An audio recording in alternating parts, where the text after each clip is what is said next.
നന്ദേട്ടാ നമസ്കാരം. ഇന്ന് നേതാജി സുഭാഷ് ചന്ദ്രബോസിന്റെ ജന്മദിനമാണ്. 130 വർഷമാണ് പൂർത്തിയായിരിക്കുന്നത്. അദ്ദേഹം ജനിച്ചത് 1897 പക്ഷെ എപ്പോഴാണ് മരണപ്പെട്ടത് എന്ന് ആർക്കും യാതൊരു തെളിവുകളും ഇപ്പോഴും മുമ്പോട്ട് വെക്കാൻ വേണ്ടിയിട്ട് സാധിച്ചിട്ടില്ല. അങ്ങ് എങ്ങനെയാണ് ആ ഒരു വലിയ നേതാവിനെ നോക്കിക്കാണുന്നത്? അല്ല, ശരിക്ക് അത്യന്തം വേദനാജനകമായിട്ടുള്ള ഒരു വസ്തുതയാണത്. കാരണം ഒരു ആള്, പ്രത്യേകിച്ച് അദ്ദേഹത്തിന് നേതാജി പോലൊരാള് ഇന്ത്യൻ സ്വാതന്ത്ര്യ സമരത്തിന് വേണ്ടി സ്വന്തം ജീവിതം സമർപ്പിച്ചൊരു മഹാവ്യക്തിത്വം, ആ വ്യക്തിത്വത്തിന്റെ തിരോധാനത്തിന്റെ സത്യാവസ്ഥ നമുക്ക് പുറത്തുകൊണ്ടുവരാൻ നമുക്ക് സാധിച്ചിട്ടില്ല. നേതാജി സുഭാഷ് ചന്ദ്രൻ ശരിക്കും നമ്മളൊരു വലിയൊരു പഠിക്കേണ്ട ക്യാരക്ടറാണ്. ഇപ്പോൾ നേരത്തെ പറഞ്ഞ പോലെ 1897 ജനിച്ചിട്ട് 48 വർഷത്തോളം നമുക്ക് അദ്ദേഹത്തിന്റെ ചരിത്രം അറിഞ്ഞോളൂ.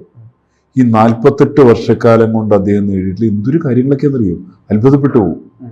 കാരണം അദ്ദേഹം 1937-38 കാലത്താണ് ഇന്ത്യൻ നാഷണൽ കോൺഗ്രസിന്റെ പ്രസിഡന്റ് ആവുന്നത്. എന്ന് വെച്ചാൽ 40 വയസ്സിലാണ് കോൺഗ്രസ് പ്രസിഡന്റ് ആവുന്നത്. അത് തെരഞ്ഞെടുപ്പിൽ നിന്ന് മത്സരിച്ച് ജയിക്കുകയാണ്. അത് മഹാത്മാഗാന്ധി പോലുള്ള ഒരാളുടെ സ്ഥാനാർത്ഥിയോട് ഏറ്റുമുട്ടിയിട്ട് പരാജയപ്പെടുന്ന ഒരാളായിട്ട്. അത് 40 വയസ്സിൽ ആണ്. 23ാമത്തെ വയസ്സിലാണ് അദ്ദേഹം സിവിൽ സർവീസ് ജയിക്കുന്നത്. എന്തൊരു അത്ഭുതം! അദ്ദേഹത്തിന്റെ എല്ലാം വളരെ ചെറുപ്പത്തിലാണ്, വളരെ ചെറുപ്പത്തിൽ ഇതൊക്കെ കരസ്ഥമാക്കുന്നത്. എന്ന് മാത്രമല്ല, നമുക്ക് സാധാരണ ആൾക്ക് ചിന്തിക്കാൻ പറ്റാത്ത പ്രവർത്തനമാണ് നേതാജിയുടെ പ്രവർത്തനം. അദ്ദേഹം കൽക്കട്ടയിൽ നിന്ന് കാബൂളിലേക്ക് നടന്നാ പോണത് 2000 കിലോമീറ്റർ. ആ 2000 കിലോമീറ്റർ നടന്നു പോകാൻ വേണ്ടി അദ്ദേഹം വേഷപ്രച്ഛനായിട്ട് പോകുന്നു. ചില മുസ്ലിം പള്ളികളിൽ അദ്ദേഹം കയറി താമസിക്കുന്നു, ക്ഷേത്രങ്ങളിൽ പോയി താമസിക്കുന്നു, വഴിവെക്കിൽ താമസിക്കുന്ന, ചില തണ്ണീർപ്പന്തലുകളിൽ കയറി താമസിക്കുന്ന. അദ്ദേഹത്തിന്റെ കൂടെ യാത്ര ചെയ്തിട്ടുള്ള ആളുകൾ മലയാളികളൊക്കെ ഉണ്ട്. മലയാളിയായിട്ടുള്ള MN സത്യാർത്ഥി ഉണ്ട്. നമ്മൾ കോഴിക്കോട് ജീവിച്ചിരുന്ന ആളാണ് സത്യാർത്ഥി. അദ്ദേഹത്തിന്റെ കൂടെ ജീവിക്കുകയും അദ്ദേഹത്തിന്റെ കൂടെ യാത്ര ചെയ്യുകയൊക്കെ ചെയ്തിട്ടുള്ള ആളാണ് സത്യാർത്ഥി. എനിക്ക് അദ്ദേഹത്തെ കാണാനുള്ള അവസരം കിട്ടിയിട്ടുണ്ട്. ഞാൻ അദ്ദേഹമായിട്ട് സംസാരിച്ചിട്ടുണ്ട്. അദ്ദേഹത്തിന്റെ പുസ്തകം ഉണ്ടായിരുന്നു. അദ്ദേഹത്തെ കുറിച്ച് ജനയുഗത്തിലൊരു തുടർച്ചയായിട്ടുള്ള സീരിയൽ വന്നിരുന്നു. MN സത്യാർത്ഥി ജീവിച്ചിരിക്കുന്നു എന്നാണ്. അപ്പൊ അങ്ങനെ കണ്ടതിന്റെ പേര് ഞാൻ അദ്ദേഹത്തെ കാണാൻ കോഴിക്കോട് പോയി. അപ്പൊ സത്യാർത്ഥി നമ്മൾ കാണുമ്പോൾ ഈ എന്താ പറയുക, ഒരു കേരളത്തിലെ നേതാജി പോലെ നമുക്ക് തോന്നും. വളരെ ശാന്തനായിട്ടുള്ള, അതേസമയത്ത് വളരെ കരുത്തുള്ള, നിശ്ചയദാർഢ്യമുള്ള ഒരു വ്യക്തിത്വമാണ് സത്യാർത്ഥി. അപ്പൊ സത്യാർത്ഥി പറഞ്ഞെന്താ വെച്ചിട്ടുണ്ടെങ്കിൽ, ഈ നേതാജി സുഭാഷ് ചന്ദ്രബോസിന് കൃത്യമായിട്ടുള്ള ഇന്ത്യൻ സ്വാതന്ത്ര്യത്തെക്കുറിച്ചുള്ള കൃത്യമായിട്ടുള്ള ധാരണയുണ്ടായിരുന്നു. അദ്ദേഹത്തിന് മഹാത്മജിയുടെ പല നിലപാടുകളോടും വിയോജിപ്പുണ്ടായിരുന്നു. പക്ഷെ മഹാത്മജിയോട് അദ്ദേഹത്തിന് ആദരവുണ്ടായിരുന്നു, വലിയ ആദരവുണ്ടായിരുന്നു. അദ്ദേഹം ഏറ്റവും കൂടുതൽ ആദരിച്ചിരുന്ന മഹാത്മജിയാണ്. അപ്പൊ അതുകൊണ്ടാണ് അദ്ദേഹത്തിന് അവരോട് മാത്രമല്ല, അദ്ദേഹത്തിന്റെ ഏറ്റവും വലിയ സതീർത്ഥം പണ്ഡിറ്റ് ജവഹർലാൽ നെഹ്റുവാണ്. 1937-38 സമയത്ത് നടക്കുന്ന തെരഞ്ഞെടുപ്പ് സമയത്തൊക്കെ തന്നെ നെഹ്റുവും ഇദ്ദേഹം കൂടെ ഒന്നിച്ചായിരുന്നു ഉണ്ടായിരുന്നത്.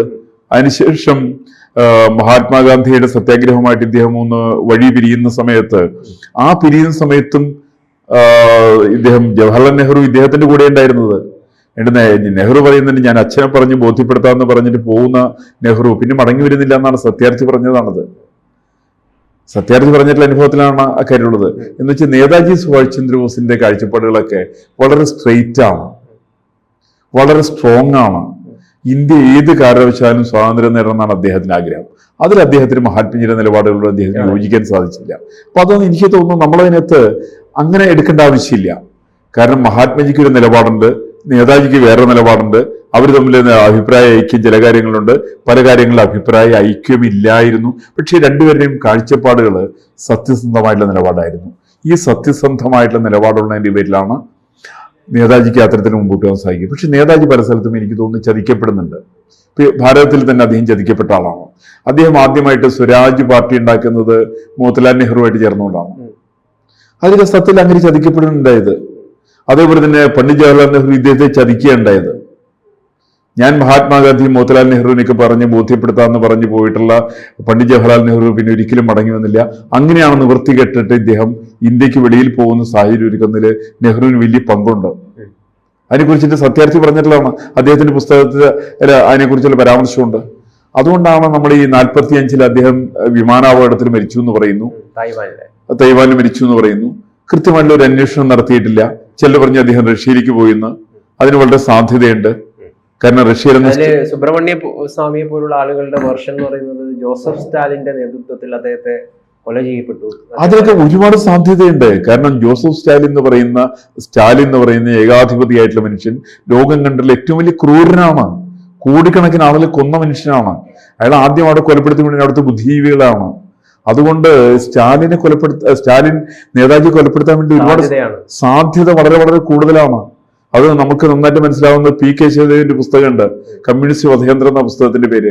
കയ്യില് സ്റ്റാലിൻ കൊലപ്പെടുത്തിയിരിക്കുന്ന ആളുകളുടെ കണക്ക് കൃത്യമായിട്ട് ബോധ്യപ്പെടുത്തുന്നത് പി കേശവദേവാണ്. കമ്മ്യൂണിസ്റ്റുകാരനായിട്ട് നമ്മൾ അദ്ദേഹത്തെ അറിയപ്പെടുന്നത്. അദ്ദേഹം അതിനെക്കുറിച്ച് വളരെ കൃത്യമായിട്ട് പറഞ്ഞിട്ടുണ്ട്. അപ്പോൾ സ്റ്റാലിൻ കൊലപ്പെടുത്താൻ വളരെ സാധ്യതയുണ്ട്. കാരണം റഷ്യക്ക് ഒരിക്കലും അനുകൂലമായിരുന്നില്ല നേതാജിയുടെ നിലപാടുകൾ. നേതാജി ആ സമയത്ത് ഹിറ്റ്ലറോട് ചേർന്ന് നിന്നിരുന്നു, ജർമ്മനിയുടെ കൂടെ നിന്നിരുന്നു, ജപ്പാന്റെ കൂടെ നിന്നിരുന്നു, ഇന്ത്യക്ക് അനുകൂലമായിട്ടുള്ള നിലപാട് സ്വീകരിച്ചിരുന്നു. അപ്പൊ അതൊക്കെ കൊണ്ട് അദ്ദേഹം റഷ്യയിലേക്ക് ചെന്നു എന്നൊക്കെ പറഞ്ഞാലും സ്റ്റാലിൻ അദ്ദേഹത്തെ കൊലപ്പെടുത്താനുള്ള സാധ്യത വളരെ കൂടുതലാണ്. അത് വാസ്തവത്തിൽ ഇന്ത്യയിലെ ഒരു അന്വേഷണ കമ്മീഷനും അതിനെ സംബന്ധിച്ച് ശരിയായ രീതിയിൽ ഒരു അന്വേഷണം നടത്തി എന്ന് പറയാൻ സാധ്യമല്ല. ഇപ്പൊ അവസാനം വന്ന കമ്മീഷൻ വാജ്പേയി വെച്ചിട്ടുള്ള മുഖർജിയുടെ കമ്മീഷനാണ്, ജസ്റ്റിസ് മുഖർജിയുടെ കമ്മീഷനാണ്. ആ കമ്മീഷൻ വിമാനാപകടത്തെ കുറിച്ച് പറയുന്നത് അങ്ങനെ അപകടം ഉണ്ടായിട്ടില്ല എന്നാ പറയുന്നത്. അതായത് നെഹ്റുവിന്റെ കാലത്തും ഇന്ദിരയുടെ കാലത്തും വന്ന കമ്മീഷനെ തള്ളി പറഞ്ഞു എന്നാണ് പറയുന്നത്. ജസ്റ്റിസ് മുഖർജി പറഞ്ഞു അങ്ങനത്തെ ഒരു അപകടം ഉണ്ടായിട്ടില്ല എന്നാ പറയുന്നത്. അപ്പൊ ഇതൊക്കെ ചില കൽപ്പിത കഥകളാണ്. ഈ ആദ്യം വന്ന രണ്ട് കമ്മീഷനുകള് 1945 ഇദ്ദേഹം വിമാനാപകടത്തിൽ മരിച്ചു എന്ന് പറയുന്നത്. അതിനെ അംഗീകരിക്കുന്നത് എന്തുകൊണ്ടായിരുന്നു? അതിനെ അംഗീകരിക്കാൻ കാരണം ഞാൻ മനസ്സിലാക്കുന്നത് ഈ പണ്ഡിറ്റ് ജവഹർലാൽ നെഹ്റുവിന് ഒരിക്കലും കൂടെ നിൽക്കുന്നവരെ അല്ലെങ്കിൽ തന്റെ സതീർത്ഥരായിരിക്കുന്ന ആളുകളെ കൊണ്ടു നടക്കുന്ന അവര് സംരക്ഷിക്കുന്ന ഒരു പണിയും പണ്ഡിറ്റ് ജവഹർലാൽ നെഹ്റു ചെയ്യൂല. നമ്മൾ അദ്ദേഹത്തിന്റെ ചരിത്രം ഒന്ന് എടുത്ത് പരിശോധിച്ച് നോക്ക്. അദ്ദേഹത്തിന്റെ മന്ത്രിസഭയിൽ ഉണ്ടായിരുന്നവർ ആരൊക്കെയാണ്? BR അംബേദ്കർ. അംബേദ്കറുടെ അവസ്ഥ എന്തായി? ഇന്ത്യൻ ഭരണഘടന ഉണ്ടാക്കിയിട്ടുള്ള ആദ്യത്തെ നിയമവകുപ്പ് മന്ത്രിയാണ് അംബേദ്കർ. അംബേദ്കർ ഔട്ടായില്ലേ, രാജിച്ച് പുറത്തുകൊണ്ടി വന്നു. അതേപോലെ തന്നെ ഇദ്ദേഹത്തിന്റെ ഏറ്റവും വലിയ സതീർത്ഥനായിരുന്നു ശ്യാം പ്രസാദ് മുഖർജി. കൽക്കട്ട യൂണിവേഴ്സിറ്റിയിൽ 29ാമത്തെ വയസ്സിൽ വൈസ് ചാൻസലർ ആയ ആളാണ് ശ്യാം പ്രസാദ് മുഖർജി. ആ ശ്യാം പ്രസാദ് മുഖർജി വ്യവസായ വകുപ്പ് മന്ത്രിയായിരുന്നു. അദ്ദേഹത്തെ എടുത്ത് പുറത്തേക്കാക്കിയ പുള്ളി അവസാനം അങ്ങനെ മരിച്ചവിടെ വെച്ചാന്നറിയാമോ? അവിടെ കാശ്മീരിൽ ജയിലിൽ കിടന്നുകൊണ്ടാ മരിച്ചത്. ആ കാശ്മീർ ഇഷ്യൂവിന്റെ ഭാഗമായിട്ട് ജയിലിൽ സമരത്തിന് പോയി. അദ്ദേഹത്തെ പോലീസ് അറസ്റ്റ് ചെയ്തു. അവിടെ അദ്ദേഹം ചില സമരപരിപാടികളൊക്കെ ആസൂത്രണം ചെയ്തു. അവിടെ കിടന്നാണ് ശ്യാം പ്രസാദ് മുഖർജി മരിക്കുന്നത്. അങ്ങനെ നെഹ്റുവിന്റെ കൂടെ ഉണ്ടായിരുന്നവരെയൊക്കെ ഒരു ചതിച്ച പാരമ്പര്യം പണ്ഡിറ്റ് ജവഹർലാൽ നെഹ്റുവിനെ സംബന്ധിച്ചിട്ടുണ്ട്. ഞാൻ ചെറിയ ഉദാഹരണം പറഞ്ഞാൽ കേരളത്തില് നമ്മൾ സർ CP രാമസ്വാമി അയ്യരെ കുറിച്ചിട്ട് പറയാറുണ്ട്. സർ CP രാമസ്വാമി അയ്യർക്ക് കോൺഗ്രസ് എതിരാണ്, കമ്മ്യൂണിസ്റ്റ് പാർട്ടികളുടെ എതിരാണ്. പക്ഷെ നെഹ്റുവിന്റെ സ്വഭാവം എന്തായിരുന്നു? നെഹ്റുവിന്റെ വളരെ പ്രിയപ്പെട്ട ആളായിരുന്നു. ആദ്യകാലത്ത് 1918 AICC സെക്രട്ടറിമാരായിരുന്നത് പണ്ഡിറ്റ് ജവഹർലാൽ നെഹ്റു, സർ CP രാമസ്വാമി അയ്യരുമാണ്. അതിന്റെ ഭാഗമായിട്ട് വേറെ കാര്യം ചെയ്തു. കേരളത്തിൽ കോൺഗ്രസ്സുകാര് സർ CP രാമസ്വാമി അയ്യരെ എതിർത്തുകൊണ്ട് ചില പരിപാടിയൊക്കെ നടത്തിയ സമയത്തും നെഹ്റു ഇദ്ദേഹത്തെ വിളിച്ച് വാരണാസി സർവകലാശാലയില് ബനാറസ് ഹിന്ദു യൂണിവേഴ്സിറ്റിയുടെ വൈസ് ചാൻസലറാക്കി. ഈ പിന്നീട് ഒന്ന് പറയുന്നത് ഗുംനബി ഭാഭ ആണെന്ന് പറഞ്ഞു, സന്യാസിയായിട്ട് 85 ഇവിടെ അയോധ്യയുടെ ഭാഗത്ത് താമസിച്ചിരുന്നു എന്ന് പറയുന്നുണ്ട്. അങ്ങനെ പറയുന്നു. അദ്ദേഹത്തിന് കുറെ സാമ്യം ഉണ്ടായിരുന്നു എന്നൊക്കെ പറയുന്നത്. ഈ സാമ്യങ്ങളൊക്കെ നേതാജിയാണെന്ന് പറയാൻ നമുക്ക് സാധിക്കില്ല. അതിൽ ഏറ്റവും കൂടുതൽ സാമ്യത പറയുന്നത് ഹാൻഡ് റൈറ്റിംഗ്. നബി ബാബയുടെ ഹാൻഡ് റൈറ്റിംഗും നേതാജിയുടെ ഹാൻഡ് റൈറ്റിംഗും തമ്മിൽ വലിയ സാമ്യം ഉണ്ടെന്നാണ്. പക്ഷെ അദ്ദേഹത്തിന്റെ മറ്റേ പല്ലിന്റെ കാര്യത്തിൽ മറ്റേക്ക് അല്ലാന്നൊക്കെ പറയുന്നുണ്ട്. അപ്പൊ ഇതൊന്നും നമുക്ക് വ്യക്തമായിട്ട് തെളിയുന്നില്ല. ശരിക്ക് യഥാർത്ഥമായിട്ട് സത്യസന്ധമായിട്ട് ആദ്യകാലത്ത് ഇന്ത്യ ഗവൺമെന്റ് വിചാരിച്ചിരുന്നെങ്കിൽ തെളിയിക്കാമായിരുന്നു. പക്ഷെ അത് അദ്ദേഹത്തിന്റെ ജീവിതത്തിന്റെ സത്യാവസ്ഥ കൊണ്ടുവരുന്ന കാര്യത്തിൽ ബ്രിട്ടീഷ് സർക്കാരിനെതിരായിരുന്നു. മൗണ്ട് ബാറ്റൻ പ്രഭു അതിനെതിരായിരുന്നു. അപ്പൊ ഇന്ത്യ ഗവൺമെന്റ് ചെയ്തിരുന്നത്, പണ്ഡിറ്റ് ജവഹർലാൽ നെഹ്റു ചെയ്തിരുന്നത് സ്വന്തം താല്പര്യപ്രകാരമൊന്നും ആയിരുന്നില്ല. മഹാത്മാഗാന്ധിയേക്കാൾ കൂടുതൽ താല്പര്യം കൊടുത്ത് മൗണ്ട് ബാറ്റനാണ് താല്പര്യം കൊടുത്തത് നെഹ്റു. അതുകൊണ്ടാണ് നേതാജിയുടെ പുസ്തകത്തിൽ പറയുന്നുണ്ട് 1947 നവംബർ മാസം 30 കണ്ടതിന് ശേഷം ഒരിക്കലും പണ്ഡിറ്റ് ജവഹർലാൽ നെഹ്റു മഹാത്മാഗാന്ധിയെ കാണുന്നില്ല. ഇത് MN സത്യാർത്ഥി പറഞ്ഞതാ. എനിക്ക് മരിക്കുന്നതിന്റെ 2-3 മാസക്കാലം ഇവർ പരസ്പരം കണ്ടിട്ടില്ല. രണ്ടുപേരും ഡൽഹിയിലുണ്ട്. അതിനിടയ്ക്ക് പലവട്ടം നെഹ്റു മഹാത്മാഗാന്ധി അവിടെ നിന്ന് താമസിച്ചിട്ടുണ്ട്, ബിർള ഹൗസിൽ നിന്ന് താമസിച്ചിട്ടുണ്ട്. അങ്ങനെയാണ് ആ ലാസ്റ്റ് അറ്റംപ്റ്റ് 1948 ജനുവരി മാസം 20 അടക്കുന്ന അറ്റംപ്റ്റ് എങ്ങനെ ഉണ്ടാവുന്നതാണ്. ഈ സമയത്ത് പോലും ഒരിക്കലും നെഹ്റു കാണാൻ കൂട്ടാക്കിയിട്ടില്ല. എന്ന് വെച്ചാൽ നെഹ്റുവിനെ സംബന്ധിച്ച് നെഹ്റുവിന് താല്പര്യം ഇല്ലാതായി കഴിഞ്ഞാൽ പിന്നെ അദ്ദേഹം ആ വഴിക്ക് പോകാറില്ല. അങ്ങനെ ആ തരത്തിൽപ്പെട്ട താല്പര്യമില്ലാതിരുന്ന ഒരാള് മഹാത്മാഗാന്ധി മാത്രമല്ല, നേതാജി സുഭാഷ് ചന്ദ്രബോസ് താല്പര്യമില്ലായിരുന്ന ആളായിരുന്നു. അതുകൊണ്ടാണ് എനിക്ക് തോന്നുന്നത് ഈ നെഹ്റുവിന് ഒരിക്കലും ഇതിന്റെ സത്യാവസ്ഥ പുറത്തു വരണം എന്നുള്ള ആഗ്രഹം ഉണ്ടായിരുന്നില്ല. അദ്ദേഹം ആ നിലയ്ക്കൊന്നും അന്വേഷണം നടത്തിയിട്ടില്ല. അദ്ദേഹം മരണപ്പെട്ടു എന്നതിൽ എന്തെങ്കിലും സ്ഥിരീകരണം ഇപ്പൊ നിലവിലുണ്ടോ? ഒരു സ്ഥിരീകരണം നിലവിലില്ല. അനിശ്ചിതത്വമാണ്. അനിശ്ചിതത്വമാണ്. അദ്ദേഹം എങ്ങനെയാണ് മരിച്ചതെന്ന് അറിഞ്ഞൂടാ. ജസ്റ്റിസ് മുഖർജി കമ്മീഷൻ റിപ്പോർട്ടിൽ അത് പറഞ്ഞിട്ടില്ല.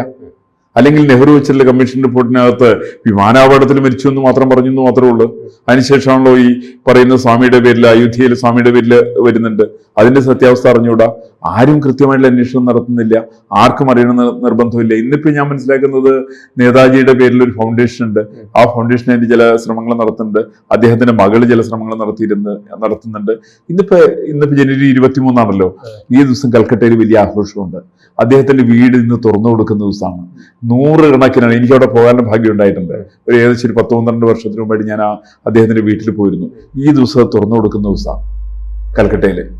അപ്പോ ജനങ്ങള് ഒരു നെഞ്ചിലേറ്റിയിട്ടുള്ള ആളാണ് നേതാജി സുഭാഷ് ചന്ദ്രബോസ്. പക്ഷെ ഇന്ത്യയിലെ ഭരണാധികാരികളെ സംബന്ധിച്ച് ഒരിക്കലും നേതാജി ഒരു വേണ്ടപ്പെട്ട ആളായിരുന്നില്ല. അവർ രാഷ്ട്രീയ സമവാക്യത്തിന്റെ അടിസ്ഥാനത്തിലായിരിക്കാം, അല്ലെങ്കിൽ സ്ഥാനചലനം ഉണ്ടാവും ധരിച്ചിട്ടായിരിക്കാം. ഇവരുടെയൊക്കെ സമകാലീന അല്ലെങ്കിൽ അവരെക്കാളും ജസ്റ്റ് ജൂനിയർ ആയിരുന്നു നേതാജി. അപ്പൊ നേതാജി തിരിച്ചു വന്നിട്ടുണ്ടെങ്കിൽ ഒരിക്കലും നെഹ്റു കുടുംബത്തിന് നന്നായിരിക്കുമെന്ന് നെഹ്റുവിന് തോന്നിക്കാണില്ല. അങ്ങനെ തോന്നാത്ത ഒരാളെയും പണ്ഡിറ്റ് ജവഹർലാൽ നെഹ്റു വച്ചു പൊറുപ്പിച്ചിട്ടില്ല. അത് ഇന്ദിരാഗാന്ധി വച്ചു പൊറുപ്പിച്ചിട്ടില്ല. ഞാൻ മനസ്സിലാക്കുന്ന അതിന്റെ ഭാഗമായിട്ടാണ് നേതാജിയുടെ തിരോധാനത്തിന്റെ സത്യാവസ്ഥ പുറത്തു വരാതിരിക്കുന്നതിന് കാരണം വലിയ പങ്ക് പണ്ഡിറ്റ് ജവഹർലാൽ നെഹ്റുവിനാണെന്ന് ഞാൻ ഉറച്ചു വിശ്വസിക്കുന്നുണ്ട്. ശരി.